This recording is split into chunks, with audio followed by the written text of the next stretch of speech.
ప్రపంచంలోని ప్రతి ఒక్క దేశం ఆయా దేశంలో పండే పంట మీద దొరికే న్యాచురల్ రిసోర్సెస్ మీద ఆధారపడి ఉండేది.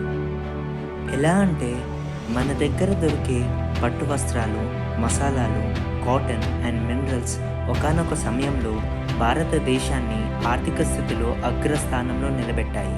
అలాగే ఆ సమయంలో బ్రిటిషర్స్ అదుపులో ఉన్న దేశాల న్యాచురల్ రిసోర్సెస్ లైక్ ఆఫ్రికాకు చెందిన కోకో, గోల్డ్, వెస్టిండీస్ షుగర్, అలాగే ఈజిప్ట్కు చెందిన కాటన్, భారత్ మసాలాలు, టీ విత్తనాలు బ్రిటిష్ ఎంపైర్ని అగ్రస్థానంలో నిలబెట్టడంలో కీలక పాత్ర పోషించాయి.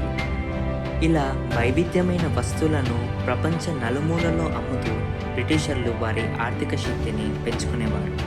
అప్పట్లో ప్రపంచంలోనే అత్యాధునిక షిప్ బ్రిటిషర్స్ వారి దగ్గరే ఉండేది. 18, 19వ శతాబ్దాలలో ఎదురులేని రాజ్యంగా